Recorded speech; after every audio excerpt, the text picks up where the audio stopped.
Welcome to Spirited Straight Talk, the ultimate podcast for anyone who is ready to live a life with intention and help from spirit. I am your host, Deb Shepard, spiritual teacher, medium, and author, helping you open up to the whole enchilada, or like we like to say, the soul enchilada, so you can truly make your soul rise. So let's go.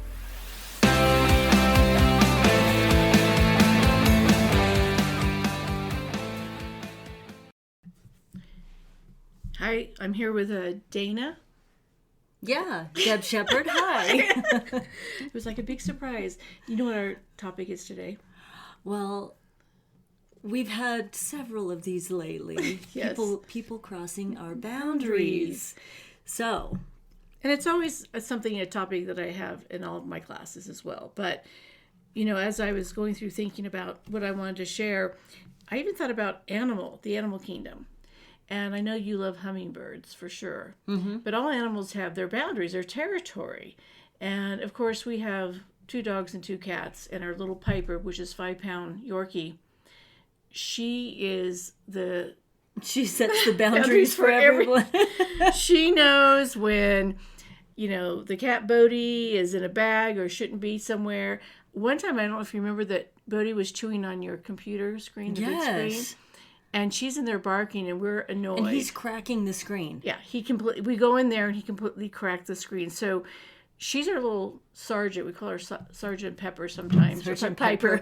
She's the one that likes to make sure that everyone is doing things right. She even gets upset if things are not in the right place, you know, in life. So, but animals, if you notice, like dogs set their boundaries even within their own little path. Absolutely. And they will let the other dog know, you're a little too close to me. Mm-hmm. Or their food, especially. Their food, yeah. But even like their sitting place, if they're not snuggle type dogs, they set their boundaries very quickly and easily. And what's really great is that they have this tendency to know without the speaking. And it just amazes me where they just have this intuitive idea or way of communicating. So I guess that they can all get along, right? Right, I guess so, yeah. So they feel safe. And I would, you know, of course, we watch those Discovery channels sometimes when you see certain animal types like the penguins or the sea lions or whatever it is. The elephants, where they're all going, this is my territory, this is my pack, this is my, you know, harem, whatever it is, and they all communicate and they fight that. But humans have a tendency to lack the ability to understand boundaries. Mm-hmm. And one of the stories I was thinking about, and I'm sure you remember, is when we were on the cruise ship a couple of years before, right before the pandemic, actually, right. A couple months before the pandemic. And Dana had never been on a cruise, and I'd been on just a couple, you know, just 1 or 2. And this was one of the largest ships, I think, on the ocean at the time. And we had 24 or 26 elevators, and people would pack themselves in. I was a little overwhelmed. I know you were too, because no one had their own personal space. Right. And it was like, let's see if we can fit 2 more people in this elevator. And they didn't care. When it was already packed. Yes. Right. And they didn't care. Yeah. And even, you know, walking anywhere, I felt like people were, you know, pushing their elbows to get to where they thought they needed to be first. Right. We had this at the airport. Just the other day. A couple days ago. Yeah. We were coming back. From California. From California, visiting your parents. And we're getting on the escalator, and I see this guy out of the corner of my eye, and I see that he is going to cut you off. And there was like 3 inches in between you and that escalator handrail. And I'm not the most balanced individual, so... He was going to try to squeeze through, and I had to put my hand out and say, wait for her to go. Mm-hmm. And he said, sorry, but... I think he wanted to. He was going to barrel through you. Yeah. And we've had this too, even at different places where I try to honor people's space. Like, I'm not going to be right on top of them, but we've been at buffets, you know, a while back, of course, when that was more available at restaurants at our hotels, and people would just cut in between you and start. And I'm like, wait a minute, you know. And so I know we've all had those experiences, and I try to be aware of that as much as possible. And for someone like me who has been through trauma. Personal space can be extremely sensitive subject. Like if somebody is in my space, I start to get uncomfortable feeling, like I have to take a step back. I need some room. So I know there's people out there that have that feeling too. It's like you're too close to me. And now with the pandemic, you mentioned this, with the pandemic, it's even more. You especially, well, now we're getting a little bit more where there's more comfort with everyone getting vaccinations or things like that. However, before that, when someone was right close and they weren't on that little dot of how many 6 feet apart, I'd look back and go, hey, look at it. I remember one where she was so close to me that I couldn't get to the card reader to put my card in. And I had to look at her and say, I need you to move back. She had this look. And she looked at me like I was nuts. And I'm like, I cannot reach the card reader. I have to pay. Right. And so I made her move back. And she goes, oh. Yeah. And I know the worker at the store, the cashier, was like, thank you. Because people were not paying attention to that kind of stuff. Especially during the time, and there was so much controversy regarding that topic anyway on top of it. But when you're a sensitive person like me, and then you with what you've been through, that kind of energy can really affect how we are. So that's a physical boundary. That's a physical boundary. And sometimes it's how do you handle it? What do you say? How do you, let people know that they're in that space? So we're going to talk about that. But the other big thing is about especially people that are sensitive or healers, and they want to cross someone's boundaries to take care of them or help them.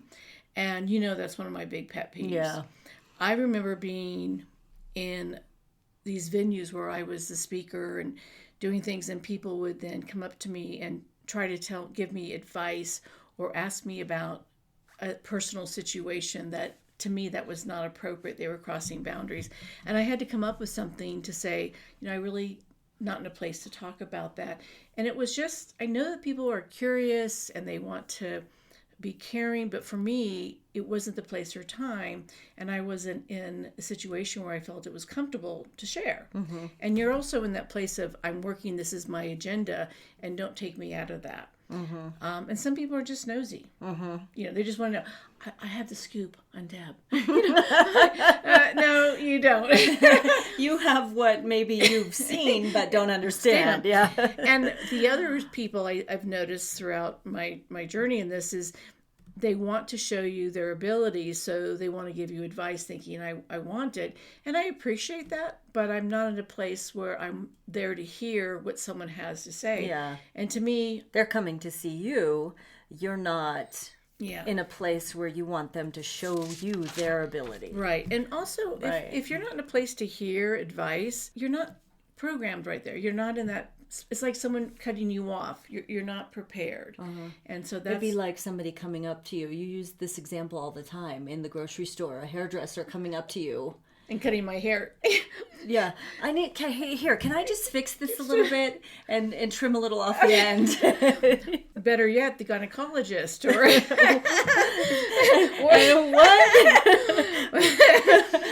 whoever, you're like... At the grocery store. There's a time and a place for everything. And I think when people are very intuitive or they think that they're helping out, it really does mean that you're crossing some boundaries.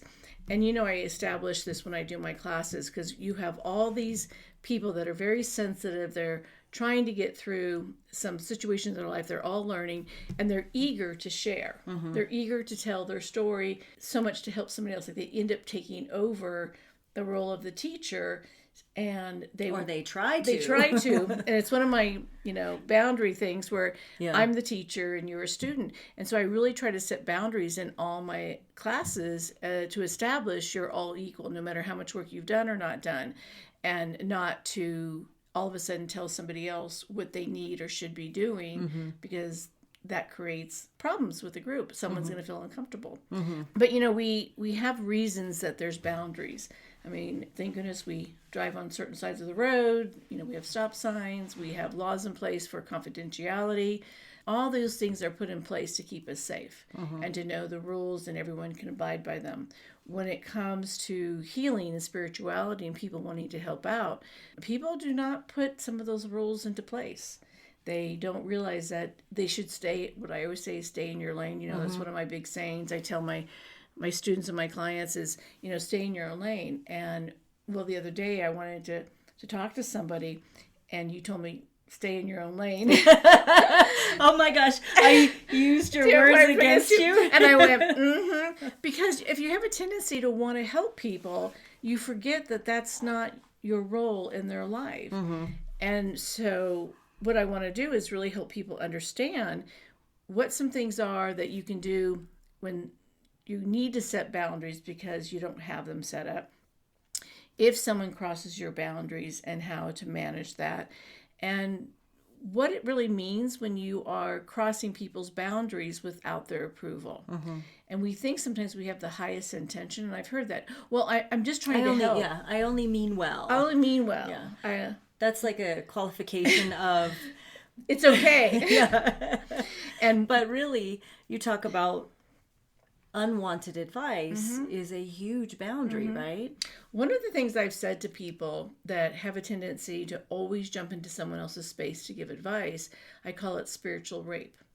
And the reason I say that is because I want to get someone's attention. If you just feel like it's okay to go there without permission, it's no different than any other boundary that someone can do. I mean, we have this big movement with #MeToo for a reason. Because people cross boundaries thinking it's okay. Giving advice and helping people without their acceptance or with you not even considering where they are in life. Yeah, because they might not be willing or ready to hear what you have to say, right? And the other thing is I do believe that we're all here on a journey. And when you cross someone's boundary to help them, there's a couple things in that. One is your belief system is that they can't do what they came to learn. You're believing that you can make it easier for them. And is that your right to take away what they came to learn because you don't want them to be in pain or whatever that is? When you are distracted and taking care of someone else's journey, you're not doing your stuff. And I always equal it to when you're in school, if you're doing someone else's homework, they will never learn. And if you don't finish yours, you don't pass. And it's much easier for me to do someone else's work than my own. I mean, I love to ignore my own shit, right? I don't want to do what's on my platter. Not you. Not me. I'm a great procrastinator. Let me get distracted, all those kind of things. And so even though you have the best intention, really understand if you feel like they can't handle it and you take over, you're just basically saying to them that they're not capable. And I feel like that is a really horrible thing to do and what it makes them possibly feel like. And they keep having to learn the same lesson over and over again. We've talked about that lots of times in some of your classes. Is it just circles back around again. They're not able to learn their lesson if you keep solving it for them. Correct. And it's not your classroom. It's theirs. There's one thing to, I believe, be supportive of somebody, to be there. I call it holding space, and to be present and witness what they need to go through with love and without judgment. But then you have to have an agreement that you both are accepting that situation. So there's two sides of this, right? Yes. So the first side is people constantly crossing your boundaries, and how do you handle that? Correct. And what can you say, and how do you help yourself? How do you be your own advocate? Right. And then the other side is if you keep crossing boundaries, or you have a tendency to solve things for everyone else, or you even think you might be crossing boundaries, because everybody does cross boundaries. Oh, yeah. You just have to look at where are you doing it, how are you doing it, and rein yourself in, right? And and what happens with that, when you help somebody else out, how do you feel? It makes me feel great when I know I've helped somebody. So you're feeling good, and that person is struggling, but you feel good helping them. So you're feeling better about yourself because someone else is struggling. So that tells you a lot about your value. But isn't that more like, yes, I know they're struggling, but also isn't that more, I feel better because I feel like I was able to solve something or help Right. them with something, right? And those are the same people that will never ask for help. So it's that balance. If you're not willing to ask for help, but you're willing to help everybody else, it's not created a balance.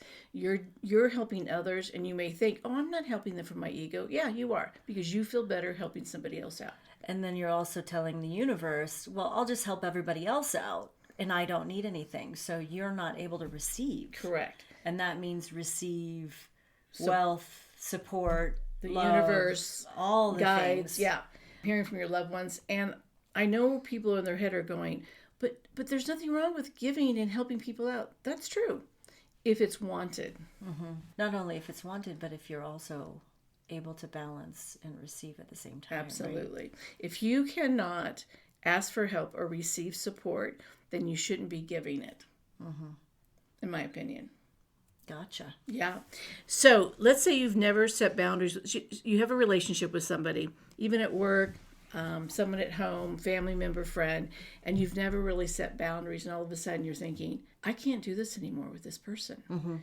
You know, they're driving me crazy and I don't want to hurt their feelings. And, you know, how are they going to feel? And how do I even start the conversation? And one of the things I think to begin is make it about you and not them. And that way it's not a personal direction towards them, but that you can say to them, you know, I'm feeling really overwhelmed by a lot of people. I'm going to have to make some changes with everyone. And that means that they're included in part of it. So it's not just with them personally. That perhaps if it's something like, let's say it's work related, and the person is always in your office, and they're constantly interrupting, and you're thinking to yourself, I just need to get my stuff done, but I know they need help. Giving them the boundaries that you can say, why don't we meet on these days at these hours so I can give you my full attention and I can get my job done at the same time. So it's a good agreement. And if they... So basically, if somebody's crossing your boundaries, you set the stage that you're going to have to change.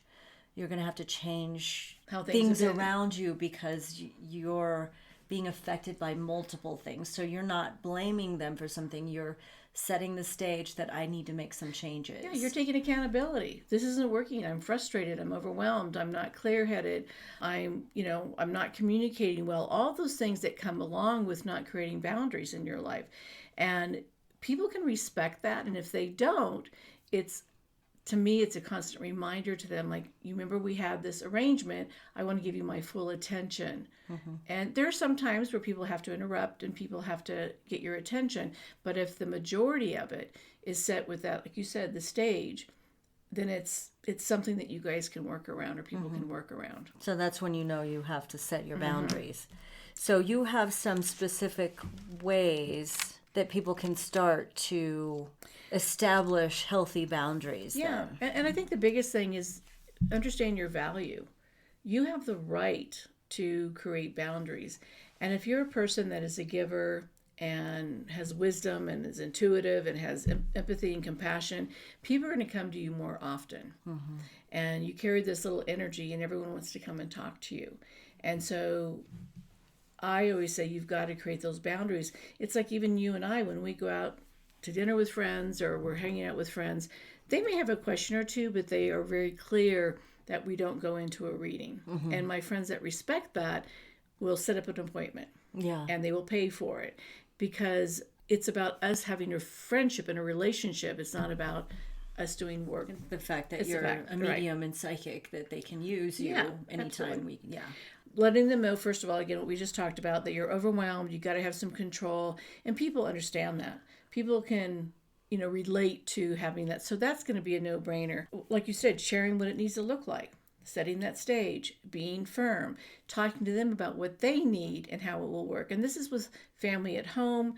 This could be your girlfriends or guy friends or whatever other organizations that you are supporting that feel like they can call you at any time, that you really have that guideline in your calendar for them to know that this is the only time you're available. If it doesn't work for them, trust me, they're going to find other people. So you're saying let them know when you have time to have a conversation. Yeah. Or how much time that you're available. I mean, when you look at people that volunteer or help a community, as long as you say yes, they will always ask you because you're an easy fit. And I've heard of people being in, and you've been through this, where you're in a situation where they always know you're going to get the job done. So they're going to call on you. And instead saying, well, I can't because I've got a full load already, so it's okay that someone else can show up. You're not the only person that can rescue the situation. There's more than just you that can step up. Right. The big thing, like I said, if someone starts telling you about a situation, even if it's a problem, don't feel like you have to give advice. So what do you do? I just listen. Well, I hope you can figure that out. So what are your plans? Have you talked to anybody else? Has this happened before? That's going to take less energy for you. And also, if they don't take your advice, you're going to be frustrated because they'll come back with the same problem. And they probably have come back with the same issue before. So you don't give them advice, you listen, and you ask questions for them to resolve it on their own as they work through it with you. Yeah, well, I'm cheering you on. Keep me posted.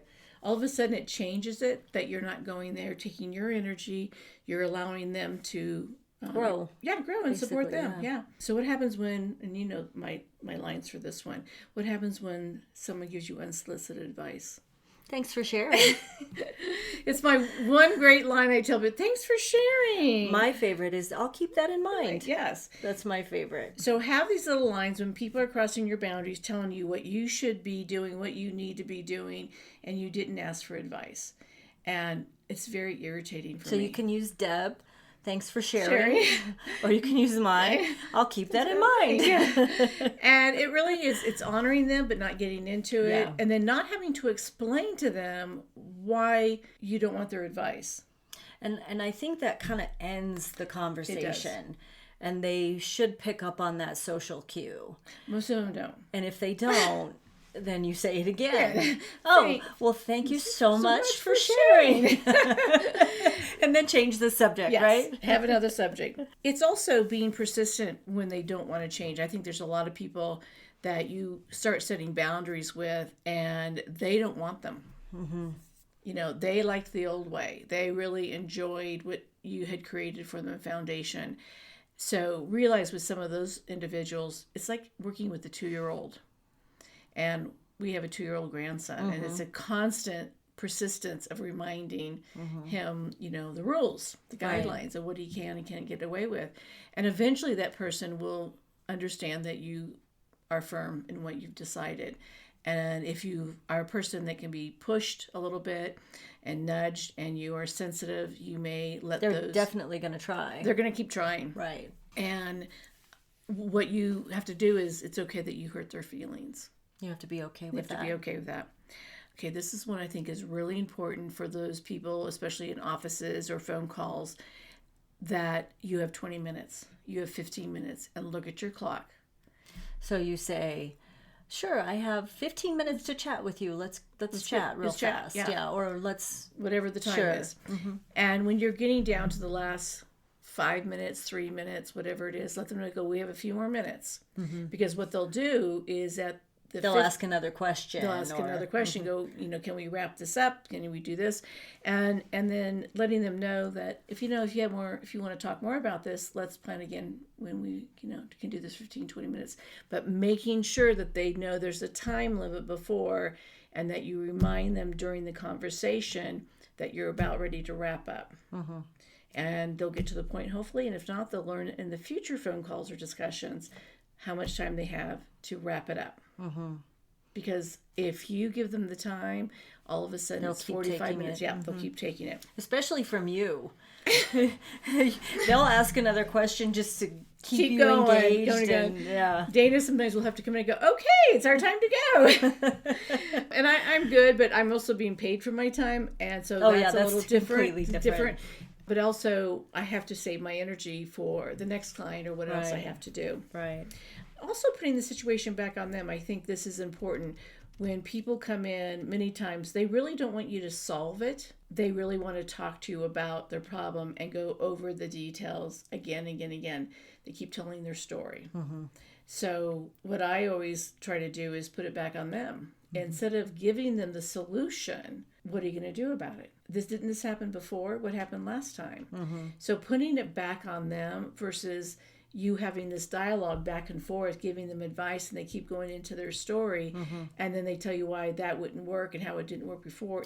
So this is for someone that goes into their story and circles and circles and circles and makes excuses as to why you gave them advice and this is why that didn't work, or this is why that won't work. And if you want to drive Dana crazy. My God. Can you see me getting worked up about that one? Like, what? Well, like we were at a store today and we were checking out and this lady wanted to know if we wanted their credit cards. And we don't want their credit card. And I said, no, but thank you very much for offering. And she would not let it go. Yeah. So she said something else to sell you on. You said, no, thank you very much. I appreciate it. So then she said, well, you really should look at it. And so it was 3 times. At least. 3, maybe 4. But Dana's look. So when the cashier... that repetitive stuff happens, and it's like my other pet peeve, doing something more than once. Or having to redo something more than once is the cashier crazy. Heard, and she was just like not saying a thing. And we're taking all the hangers off the clothes and stuff like that. So she was really appreciative because we're trying to get through this. And this manager behind her with boundaries kept going on and on and on. And I'm like, no, we use this card for free flights. Well, you can get $10 for Christmas. And she just kept, I'm like, you can't sell me on this. I said no. And I kept shaking my head. I said no 3 times. Yes. Yeah, we should have said that. This is the nicer, kinder me lately. But that's where it comes like, from. Yeah. Animals create such good boundaries. We as humans kind of suck at it a lot of times. Yeah.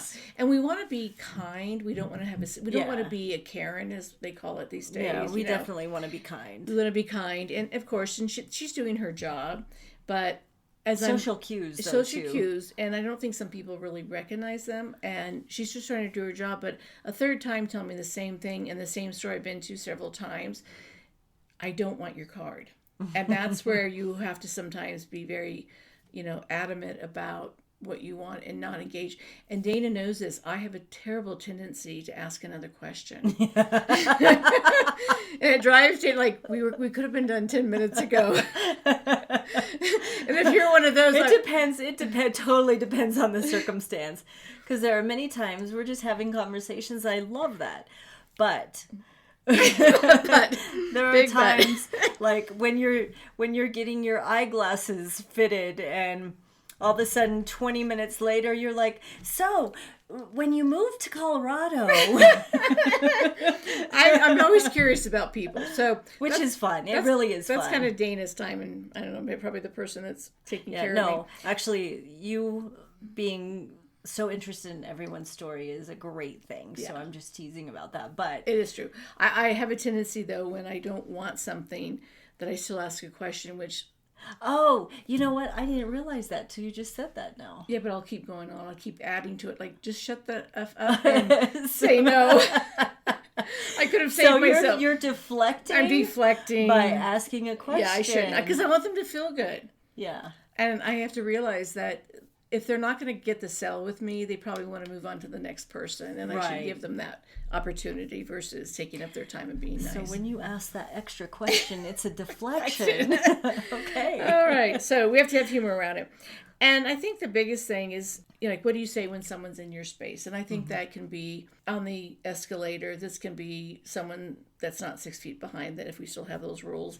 Or someone is in your office or coming up to you and giving you advice and you don't want it. Or too close to you in line where they're breathing down your neck. Right. Yeah. Is to really calmly have your little taglines by saying, I'm feeling a little uncomfortable, or I can't breathe, And what about something humorous, like you trying to get all up in that? That would even be better. And humor is my... Can you smell my perfume? Yeah, humor is my best medicine. So absolutely, maybe even saying, I think I'm going to pass gas. You may want to step back a little bit. Oh, dear God. Did you have to go there? Why not? But again, find, you know yourself well enough that if someone is in your space, whether it's in your office or on the phone, whatever that looks like for you, is to find some one-liners that you can be in your power, and you can have a voice where it doesn't make anyone else feel horrible about their choices, but letting them know what you need. And as we say these days, is be an advocate for your needs, and that you're not needy. And that was from one of my students, Becca. And we're going to have those shirts made up calling "Be an Advocate for Your Needs," because you are the only one that's responsible for what you create in your life. And you're not a victim. To let people know how you feel and what's right for you and what it works, is most people really do care about other people's needs, Right. but we don't voice them. And like we've just been talking about, some people are just unaware.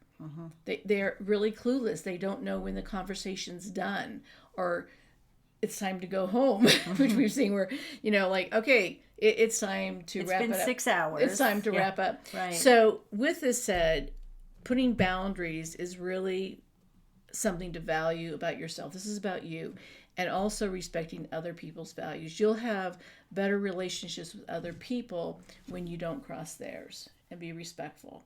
And this is just, to me, a really huge topic that I discuss probably in every single class that I teach. So I want to thank everyone for joining us, and step back 6 feet, please. All right. Thanks for joining us. Namaste. Bye, everyone. Thank you for joining us for this episode of Spirited Straight Talk. If you enjoyed the show, make sure you subscribe so that you get notified of new shows. We'd also love it if you'd leave us a review. And let's connect. Visit debshepard.com for more insights, support, workshops, and to book a session with Deb. Plus, enter to get a free reading with Deb. All you have to do is sign up for the email list and you'll automatically be entered. Just go to debshepard.com. That's DEBSHEPPARD.com.